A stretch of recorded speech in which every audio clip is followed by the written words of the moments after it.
나는 포도나무요 너희는 가지니라.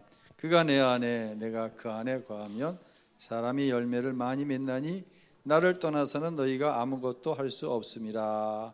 아멘. 자, 성령 충만을부터 장로님 부탁드리겠습니다. 성령 충만을 받으려면 성령께 완전히 순종해야 합니다. 성령께 완전히 순종한다는 것은 성령께서 순종하기 어려운 것을 명령하실 때 순종해야 한다는 것입니다. 성령님께 이처럼 완전히 순종하려면 하나님께 모든 것을 다 들을 수 있어야 합니다. 자, 질문입니다. 여러분 지갑을 다 꺼내십시오. 저 마이크 안 됐어요. 여러분이 가지고 있는 지갑, 통장, 집문서 누구의 것입니까? 조심해서 대답하시기 바랍니다. 네, 잘 생각하고 대답하세요. 다시 물을게요. 지갑, 통장, 집문서 누구 겁니까? 하나님 거. 장로님 다 갖고 오시기 바랍니다. 대답하기 쉽지 않죠. 쉽지 않습니다. 나도 어느 교주처럼 다 하나님의 것이니까 여러분한테 다 가져오라고, 그 정도 능력이 내 안에 있었으면 좋겠어요. 그런데 이것은 능력의 문제가 아니에요. 이것은 성령께서 주시는 무엇의 문제다? 순종의 문제예요. 그래서 오늘 제목이 성령 충만과 완전한 순종인데 긴장 안 하셔도 이후로는 괜찮습니다. 자, 계속 읽어보세요. 많은 성도가 나의 모든 것이 하나님의 것입니다 라고 고백하기를 두려워합니다. 다 내어놓아야 할 것 같이 때문입니다. 하나님께서 내가 가지고 있는 것을 빼앗아 가실 것이라고 생각합니다. 그러나 생각해 보십시오. 하나님께서는 우리를 위하여 독생자를 주기까지 하셨습니다.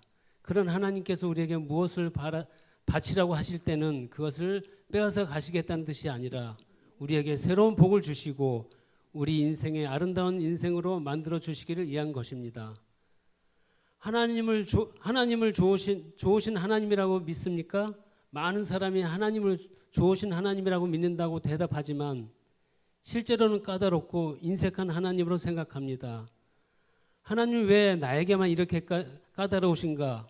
하나님 왜 나에게만 이렇게 인색하신가?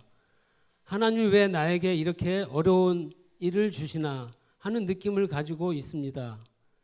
좋으신 하나님을 믿는다고 하지만 실제로는 하나님의 사랑을 의심하고 있습니다.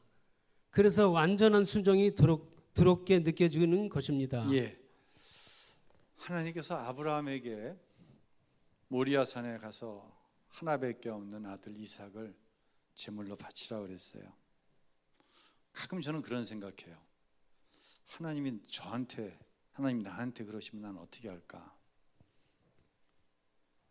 어떻게 하겠어요, 여러분? 하나밖에 없는 이삭이를 진짜 하나님께서 여러분에게 집문서, 통장, 지갑 다 가져와라. 그럼 어떻게 하시겠어요? 이번 달에 우리가 건축빚을 갚기를 원합니다. 여러분, 은행에 마이너스 통장 빼놓고 통장 다 갖고 오십시오. 목사가 강단에서 하나님께 주신 감동을 가지고 여러분에게 그렇게 말씀 절대로 안 합니다.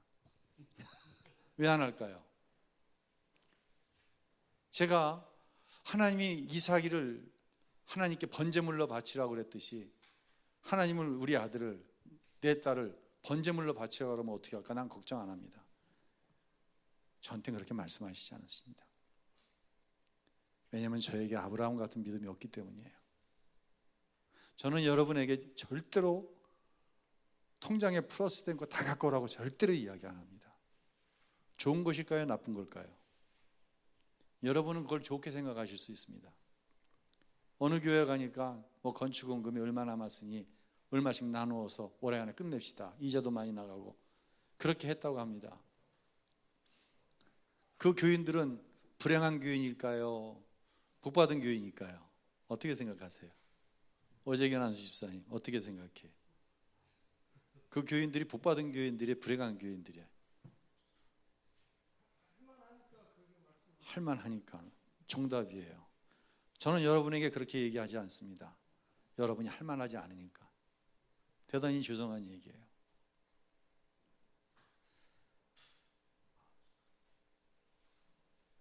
저는 아브라함처럼 복받은 사람이 아닙니다. 왜요?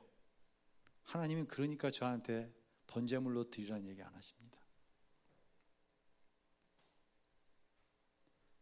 염려하지 마십시오. 그러나 무엇이 하나님 앞에 복을 받은 것인가는 우리가 정말 깊게 생각해야 됩니다. 어느 날 예수님께 한 부자 관원이 찾아왔습니다.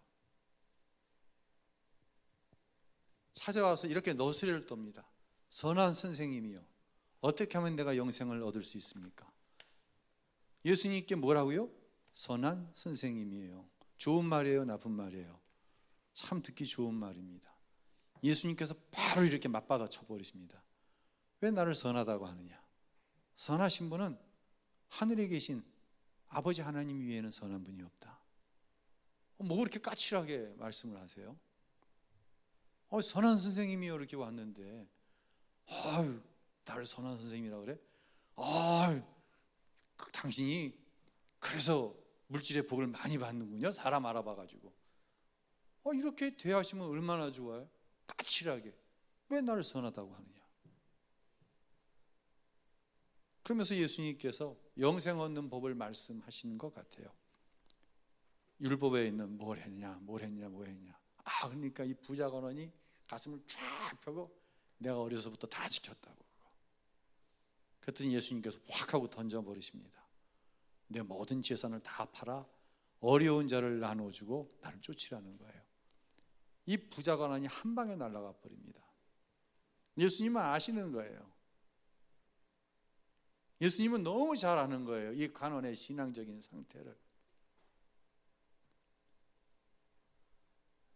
다 지켰다고? 다 팔아가지고 어려운 사람 나눠주고 날 쫓아 한 방에 날아가 버리는 거예요. 오늘 1, 2부 예배 때 그런 말씀 드렸어요. 설교는 새로운 지식을 주는 게 아니다. 여러분 성령 충만에 대해서 처음 들어보신 이야기가 아닙니다. 근데 성령 충만과 완전한 순종은 항상 함께 가거든요. 우리가 얼마나 오랜 세월 성령 충만을 달라고 기도했고 의심하지 않고 죄 짓지 않고 늘 하나님과 동행하는 삶을 살기 위해서 성령 충만해야 된다는 이야기는 너무너무 많이 듣고 알고 있습니다. 근데 이 아는 지식이 믿음이 될 때 능력이 됩니다. 기도할 때 우리는 천지를 말씀으로 창조하신 하나님, 생사화복을 주장하시는 하나님, 전지전능하신 하나님, 이렇게 기도합니다. 서들을 유창하게 나갑니다. 정말 생사화복을 주장하시는 하나님이신 줄 아는 믿음으로 기도하는 것과 그 지식을 가지고 앞장 세우는 믿음은 너무너무 다릅니다. 내가 선한 선생이야? 너 나를 선한 선생으로 믿어? 18장 직전에 누가 나오냐면 서경이 나와요. 서경이 예수님을 쫓아가면서 다윗의 자손 예수여 나를 불쌍히 여기서 그러는 거예요. 그러니까 사람들이 막 저지하는 거야. 조용히 해. 말씀 좀 드리려고 그러는데 말씀도 못 듣게. 왜 이렇게 떠들어? 왜 이렇게 시끄러? 조용히 하라니까. 그래도 개의치 않는 거예요. 이 사람은 서경이에요. 도대체 너 무슨 죄를 많이 지었길래 눈이 다 멀어서 사람들이 이렇게 막 저주스러운 저주를 퍼붓는 거예요. 개의치 않는 거예요. 왜냐하면 이 서경은 예수님이 다윗의 자손, 즉 메시아 그리스도의 힘을 믿었거든요. 결국 예수님께서 서경에게 말씀합니다. 네 믿음이 너를 구원하였다. 할렐루야. 믿는 것이 구원하는 거고 믿는 대로 이루어지는 것이고 믿음이 능력이에요. 전지전능하신 하나님, 하나님이 전지전능하시다는 사실을 안다고 한다면 하나님이 내 삶에 모르는 것이 없는 거예요. 다시 말씀드립니다. 생사화복을 주장하신 하나님, 살고 죽는 것이 하나님 손에 있어요. 진짜 내가 그걸 믿어. 여러분 믿으시나요? 살고 죽는 게 하나님 손에 있죠? 그러면 우리의 삶에 얼마나 선명하겠어요? 우리의 삶이 얼마나 하나님 앞에서 분명하겠어요. 그 이야기를 하는 거예요. 자, 계속 한번 읽어보실까요?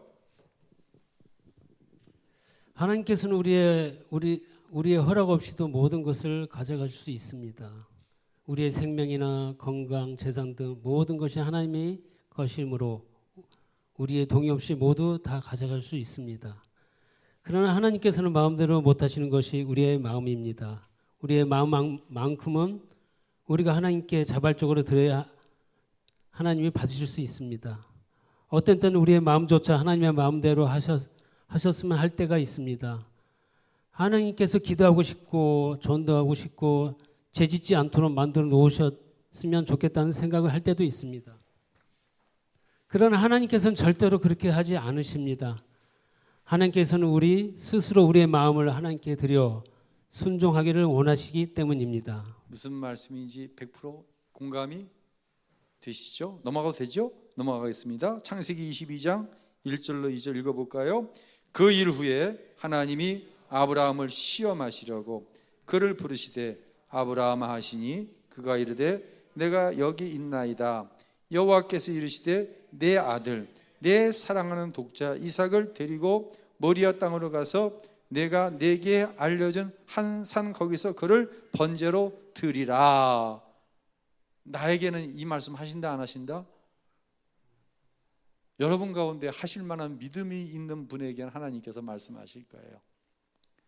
그러나 그럴 준비가 안 되어 있고 그런 믿음이 없는 사람에게는 절대로 안 해요. 창세기 12장에서 하나님께서 아브라함을 부르셨거든요. 그때는 이야기 안 하셨어요. 하나님이 이 얘기 안 하셨다니까요. 75세에 부르셨을 때 이야기 안 하셨어요. 세월이 적어도 50년 60년 이상이 지나간 거예요. 그 기간 아브라함은 삶을 통해 생사화복을 주장하시는 하나님, 천지 만물을 말씀으로 지으신 하나님, 전능하신 하나님을 다 경험한 거예요. 그 기간 동안. 그래서 하나님이 아브라함에게 이 말씀을 하셔도 돼. 이제는 뭐 하셨다? 시험하셨다, 테스트하셨다 말씀하시는 거예요. 다시 말씀드립니다. 아무나 테스트하지 않으세요. 하나님이 준비되어지지 않은 자 테스트하지 않으세요. 나는 하나님께서 여러분을 좀 시험하셨으면 좋겠어요. 왜? 여러분이 내가 뭐가 되었으니까? 준비되었으니까. 뭐 할 준비? 완전한 순종이 준비되었으니까. 하나님이 정말로 생사화복을 주장하시는 하나님이신 줄로 믿어졌으니까. 계속 읽어보시겠습니까? 하나님께서는 우리의 마음을 원하십니다. 아브라함에게 이삭을 바치라고 하신 것도 아브라함의 마음을 원하셨기 때문입니다. 정말 데려가실 것이면 그냥 데려가시지 왜 바치라고 하는 것입니까? 마음으로부터 우러나오는 순종을 원하셨기 때문입니다. 많은 그리스도인이 완전한 순종을 부담스러워합니다. 그러나 완전한 순종이 부담스럽다는 것은 엄밀히 말해 우리 마음에 마귀의 지배를 스스로 불러들이는 것입니다. 예수님이 왕되심을 거절하면 우리 마음은 진공 상태가 되는 것이 아니라 곧바로 마귀의 영향 아래에 놓이게 됩니다. 그렇기 때문에 마귀가 우리 마음을 희조, 염려, 두려움, 낙심, 은밀한 죄에 빠지게 만듭니다. 그럴 때 우리가 할 수 있는 일은 하나밖에 없습니다. 예수님께서 내 마음의 왕되심을 선포하는 것입니다. 예수님은 내 마음의 왕이십니다. 저는 예수님께만 순종하겠습니다. 이렇게 고백하면 예수님께서 지켜주십니다. 우리가 완전히 순종한다는 것은 예수님과 결혼하는 것을 의미합니다. 결혼을 생각해 보세요. 결혼 세약이 무엇을 의미합니까? 서로에게 완전한 순종을 요구하고 그 약속을 기쁘게 받아들이는 것입니다. 우리가 불완전한 사람들이지만 서로에 대한 완전한 헌신과 순종을 약속하고 결혼을 합니다. 그런데 왜 완전한 예수님께 프로포즈 할 때는 그렇게 두려워합니까? 완전한 순종의 복을 바라보는 영적인 눈이 열려지지 않았기 때문입니다. 요한복음 15장 5절 읽습니다. 나는 포도나무요 너희는 가지니라. 그가 내 안에 내가 그 안에 거하면 사람이 열매를 많이 맺나니 나를 떠나서는 너희가 아무것도 할 수 없음이라. 계속 읽어주시죠. 완전한 순종은 예수님과의 완전한 연합을 의미합니다. 이제 예수님이 나의 모든 것이 되시고 내가 예수님의 모든 것이 되는 것입니다. 이것이 얼마나 놀라운 복입니까? 예수님과 온전히 하나가 되면 염려와 두려움이 사라집니다. 마음에 진정한 평안과 기쁨과 사랑이 충만하게 됩니다. 예수님을 떠나서는 아무것도 할 수 없지만 예수님과 완전히 연합하게 되면 많은 열매를 맺게 됩니다. 우리 삶에 하나님의 완전하신 능력이 나타납니다. 우리의 가정과 직장, 교회에서 은혜의 강이 터지게 시작합니다. 예, 다음에 이제 유 목사님 간증이 나오는데 한번 읽어 주시겠습니까? 부막사로 사역하며 신학교에서 대학원 공부를 병행하는 것은 대단한 어려웠습니다. 어느 것도 적당히 하고 싶지 않았기 때문입니다. 그렇게 바쁜 사역 속에서도 마지막 논문 학기 등록만 남겨둔 시점이었습니다. 저는 논문도 잘 쓰고 사역도 잘 감당할 수 있도록 간절히 기도했습니다. 기도하는 중에 하나님께서 예상치 못한 말씀을 주셨습니다. 너희 대학원 석사 학위를 나에게 바칠 수 있겠느냐? 저는 너무 당황스러워 머리를 흔들었습니다. 차라리 듣지 않았으면 좋았을 말씀이라고 생각했습니다. 물론 하나님께서 공부나 학위가 아무 소용없다고 하신 말씀은 아닙니다. 제 마음에 학위가 차지하는 비중의 문제, 하나님의 종으로서 하나님만 의지하고 하나님만 자랑하며 나아가는 데 걸림돌이 될 정도로 우선순위가 높아진 학위 문제를 하나님께서 정확히 지적하신 것입니다. 처음 그 말씀을 들었을 때 이런저런 생각들로 머릿속이 복잡해서 도무지 마음에 결단이 서지 않았습니다. 몇몇 선배 목회자들에게 이 일을 상담했습니다. 대부분 지나친 생각이니 신경 쓰지 말고 논문이나 빨리 쓸 생각이나 하라고 조언해 주었습니다. 그분의 말들이 틀린 것은 아니지만 계속해서 하나님이 우선이냐 너희 자랑이 우선이냐 라고 물으시는 하나님 앞에서 저는 꼼짝도 할 수 없었습니다. 토요일이 등록 마감인데 금요일까지 결정을 내리지 못하고 있었습니다. 얼마나 고민이 되었는지 몸살로 열이 펄펄 오르고 자리에 몸져 누워 일어나지 못했습니다. 왜 그렇게 아픈지 그 이유는 저도 너무 잘 알고 있었습니다. 주님과 싸우고 있었기 때문입니다.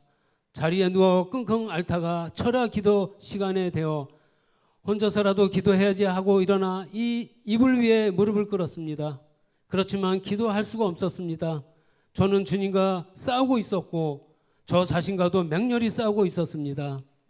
그러다가 결국 입을 열어 고백하고 말았습니다. 석사 학위를 바치겠습니다. 그렇게 고백하고는 이불 위에 엎드려서 이불을 쥐어뜯으며 울었습니다.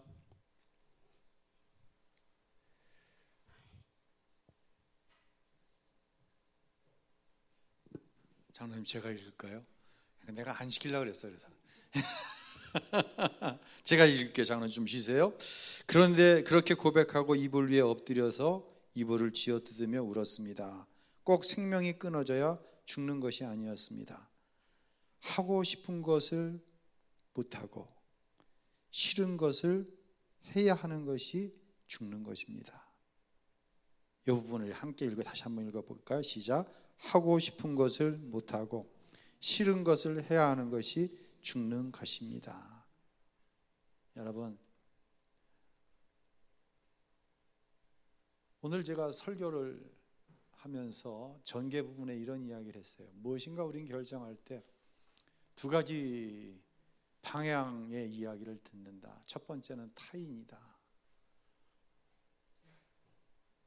어려운 상황 속에 있어요. 중요한 결정을 해요. 누군가 믿음의 권면을 하는 거예요. 잘하고 있다. 힘들지만 고통스럽지만 조금만 더 견디면서 한번 해봐라. 나도 기도해 주겠다. 이런 권면이 있고, 이제 그만큼 했으면 됐다. 현실이 그러니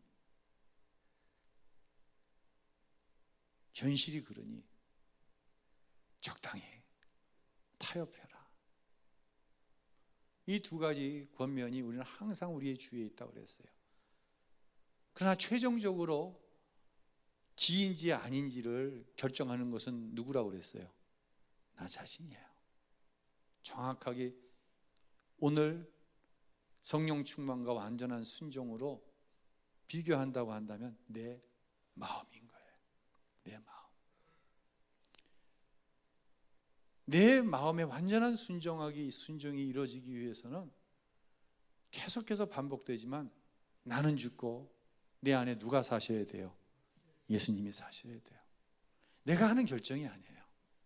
내가 결정하지만 나를 기쁘게 하기 위한 결정이 아니라 나는 이렇게 하면 죽는 거예요. 난 이렇게 하면 망하는 거예요.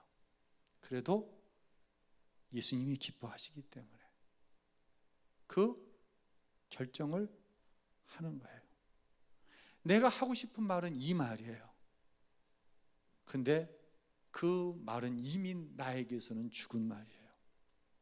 여러분, 오늘 부족하지만 컵라면, 빵 드시면서 많은 이야기를 나누셨을 거예요. 여러분이 하신 이야기가 자기 자신을 기쁘게 한 이야기인가요? 아니면 나는 죽고 내 안에 예수님이 기뻐하시는 이야기였나요? 한번 생각을 해보세요. 나는 죽고 정말 내 안에 예수님이 하신 말씀인지, 아니면 예수님은 없고 내가 살아서 나를 위해서, 나를 돋보이기 위해서, 나를 드러내게 하기 위해서 예수님을 향하여 선한 선생님이여, 이런 부자관한과 같이 그런 이야기가 우리의 대화의 주였는가? 제 삶의 미래가 완전히 죽고 오래전부터 품어온 소중한 꿈을 주님이 송두리째 가져가 버리신 것 같았습니다. 큰 교회를 담임하고 싶다는 꿈은 버려야 합니다. 요즘 세상에 석사학위조차 없는 사람을 어느 교회에서 담임 목사로 청빙하겠습니까?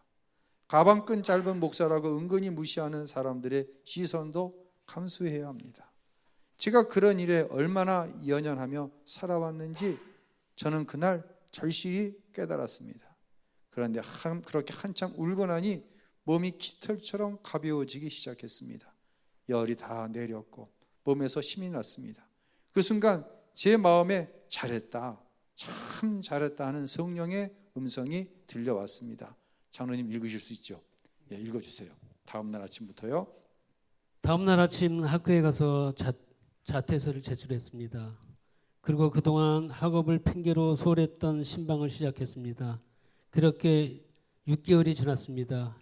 예정대로 대학원을 다녔다며 졸업을 할 무렵에 놀라운 일이 일어났습니다. 부산에서 역사가 가장 오래된 부산 제일교회로부터 담임 목사 청빙을 받은 것입니다. 학부 졸업에 나이도 어린 저는 그 교회에서 담임 목사 청빙을 위해 내세운 조건이 하나도 맞지 않았습니다. 구 안산 광림교회 청빙 역시 저의 학력은 아무런 고려 대상이 되지 않았습니다. 2003년 선한목자교회에 부임할 때도 마찬가지였습니다. 하나님께서 자신을 온전히 드린 자가 성령 충만한 사람입니다. 당신을 어떤 길로 인도하실 텐지, 어떤 것을 명령하시더라도 순종하겠습니까? 이 중심이 변하지 않으면 내일 아침에도 성령 충만한 것입니다. 아멘. 제가 지난 주간에 어느 곳에 신방을 갔다가 말을 해놓고는 야, 내 내면에 이런 것이 숨어 있었구나, 스스로 깜짝 놀라기도 하고 아직도 내 안에 죽지 못한 것이 있구나, 그런 것이 있었어요. 무슨 이야기를 제가 했냐면요, 내가 만약 다시 개척을 하라고 한다면은 강남에 가서 아니면 저 분당이나 저 평촌에 가서 개척을 하겠다, 그런 얘기를 한 거예요. 아니 뭐 이찬수 목사님이나 김병삼 목사님, 그 만나교회 그분들이 저랑 다 동갑내기들이거든요, 거의. 근데 그분들이 강남에서 개척을 해가지고 그렇게 크게 부흥을 이루고, 그분들의 설교를 들으면 참 은혜가 되는데, 도대체 나나 그 목사님의 설교나 뭔 차이가 있지? 그래서 어느 순간 제가 그렇게 스스로 판단을 했나 봐요. 내가 강남 가서 목회를 시작했으면, 이런 생각을 내가 마음에 품고 있었던 거예요. 그러니까 아무 스스럼 없이 그런 얘기를 뱉어버린 거예요. 그러고 나서 운전을 하면서 오는데, 아직도 안 죽었구나. 아직도 안 죽었구나. 내가 강남에서 교회를 개척하지 않아서가 아니라 여기까지 죽었으면 하나님께서 어떻게 사용하셨을지 모르는데, 아직까지도 죽지 않은 게 내 안에 있구나. 아직까지도 내가 살아있고, 예수님은 나를 빛나게 하기 위한 그럴듯한 포장에 불과한 부분이 내 안에 있었구나. 어저께 우리 집사님 한 분하고 대화를 나누는데요, 그런 얘기를 하시더라고요.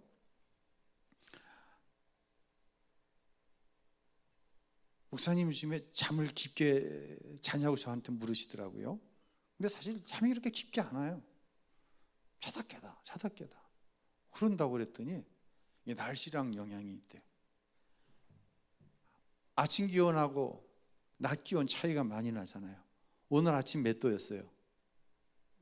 6도. 낮 기온은 18도. 오늘 아침에 왔더니 발이 다 시렵더라고. 이 복장 이대로 왔거든요. 윤 집사님도 발 시려웠어요? 네, 발 시렵더라고. 그러니까 6도 18도면 12도 차이가 나는 거예요. 내일은 낮 기온이 20도래. 그러니까 이 온도 차이에 있어서 적응은 아니라고 사람의 몸이 스트레스를 받는다는 거예요. 스트레스를 받으면 그 약한 부분에서 그게 드러난다고 하는 거죠. 전 제 약함이 뭔지 아니까요. 육체적인 약함이. 그런 얘기를 하더라고요. 사랑하는 성도 여러분, 우리는 다시금 우리의 삶의 현장으로 나아갈 겁니다. 스트레스가 돼요. 왜냐하면 교회 안에서 말씀을 가지고 나눔을 하는 이 순간은 정말 우리는 충만해요. 예수로 충만해요. 예수님을 위해 살기도 하고 예수님을 위해 죽을 수 있을 것도 같아요. 그런데 가정으로 돌아가고 삶의 현장으로 나아가면 확연한 온도차가 나요. 너무너무 6도에서 18도는 이건 될 것도 아니야. 이제 천국에 있다가 저 지옥 한복판으로 우리는 나가는 거예요. 어떻게 해야 될까요? 정말 여기 마지막 질문, 하나님께 나의 모든 것을 다 하나님께 드립니다. 이 고백을 해보십시오. 우리는 고백할 거예요. 그러나 그 고백이 삶의 현장에서 하나님께서 아브라함에게 네 하나밖에 없는, 네가 네 목숨보다 더 사랑하는 네 나이 100살에 기적적으로 낳은 그 아들 이삭을 번제물로 바쳐라 하실 때 과연 나는 승리할 수 있냐는 얘기예요. 다른 말로 오늘 제목으로 따지자면 완전한 순종을 할 수 있냐는 얘기예요. 완전한 순종 가운데 성령 충만이 이루어지는 거예요. 우리가 신앙생활을 하면서 많은 오해가 있는데요, 우린 성령 충만을 되게 은사적으로 생각하던 것이 많이 있었어요. 또 성령 충만 받기 위해서는 하나님 앞에 부르짖어 기도하라, 이런 이야기 많이 했어요. 맞아요. 틀린 얘기 아니에요. 부르짖어 기도하는 거예요. 그런데 부르짖어 기도하긴 기도하는데, 자, 그 장로님의 간증, 중학교 1학년짜리가 집에 들어왔는데 아버지가 망해서 집안이 완전 지금 발칵 뒤집어지고 길가에 나 앉을지도 모르는데 엄마가 설거지를 하면서 찬송을 부르고 있는 거예요. 그 순간 훅 마음속에 무언가가 치고 들어오는구나. 아, 하나님이구나. 아, 이게 하나님 믿는 거구나. 길가에 나앉을 수 있는 이 상황에서 엄마가 설거지를 하면서 찬송을 부르고 있네. 아, 하나님이구나. 그리고 자기 방에 들어가 지금까지는 누군가 시켜서 무릎을 꿇고 주여 3번 부르고 통성으로 기도했는데 지금은 그 무엇인지 이길 수 없는 힘에 이끌려 무릎을 꿇고 하나님, 우리 아버지 망했어요. 우리 아버지 좀 살려주세요. 하나님, 우리 아버지 망했어요. 펑펑 눈물을 흘리면서 기도할 때 그 무엇인지 알 수 없는 힘이 그 안에 있는 모든 먹구름을 다 물러가게 하고 정말 세상에 아버지가 사업을 해서 100배, 1000배의 부자가 되었어도 경험할 수 없는 성령께서 주시는 진정한 평화를 경험하는 것. 이것이 내 마음을 주장할 때 완전한 순종이 이루어지고 그 완전한 순종 안에서 성령 충만의 역사가 있다는 거예요. 우리가 지금까지 알고 있던 성령 충만과는 너무너무 다른 거예요. 사랑하는 성도 여러분, 우리의 마음을 성령께서 어루만지셨으면 좋겠어요. 여러분이 참 많은 어려움을 지금 겪고 있잖아요. 이제부터 지금 이쯤부터는 제가 내년도 이제 목회 구상이 점점 들어가다가 이제 한 3박 4일 4박 5일 나가서 그것을 정리하고 들어오는데 참 힘들어요. 어떻게 해야 되나. 예전 것도 그대로 유지해 나가기가 어려운 상황이다. 그런 상황들로 인해서 솔직히 스트레스를 많이 받아요. 그런데 목회적인 것은 뭐 상황에 따라서 할 수 있는 건 하고 할 수 없으면 못 하는 거죠. 뭐. 근데 여러분의 삶은 그렇지 않잖아요. 할 수 있으면 하고 못하면 다음에 하고 이게 돼요? 여러분의 삶은 그렇지가 않잖아요. 여러분의 삶은 스트레스가 아니라 이건 살고 죽는 거의 문제잖아요. 이런 상황 속에서 내 마음을 하나님께 완전히 드려 순종한다? 이건 하나님이 아니시면 못하는 일이에요. 하나님이 아니시면 못해. 그런데 말입니다. 창세기 12장에서 시작해서 22장에 모리아산에 아들 이삭을 아브라함이 하나님께 바치잖아요. 10장, 창세기 12장부터 22장에 어떤 일들이 있었나요? 그 일이 지금 여러분의 삶 속에 일어나고 있는 거예요. 지금 일어나고 있는 거예요. 이 부자 간원이 고민을 하면서 왜 예수님이 다 팔아가지고 어려운 사람 나눠주고 자기 쫓아내니까 고민을 하면서 돌아갔어요. 그랬더니 제자들이 묻는 거예요. 그럼 예수님, 누가 천국에 갈 수 있어요? 예수님께서 부자가 천국 가는 게 낙타가 바늘구멍에 들어가는 것보다 더 힘들어. 그러니까 제자들이 헷갈리는 거예요. 그럼 우리는요? 자기들은 베드로는 배와 그물과 가족들도 다 버리고 예수님 쫓았거든요. 저희는요? 예수님께서 말씀하시는 거예요. 나를 위해 모든 것을 다 버린 자는 이 내세에서는 100배 저 천국에 못 들어갈 자가 없다고 말씀하셨어요. 그런데 잘 그 말씀을 보면요, 진짜 제자들이 그럴 만한 믿음이 현재 있어요? 누가복음 18장에서 그 믿음 없어요. 제자들 예수님 십자가에 죽으시겠다고 하니까 자기들끼리 우리 중에 누가 주님이 왕으로 오셨을 때 오른편에 앉을지 왼편에 앉을지 이 싸움질하고 있던 게 제자들이에요.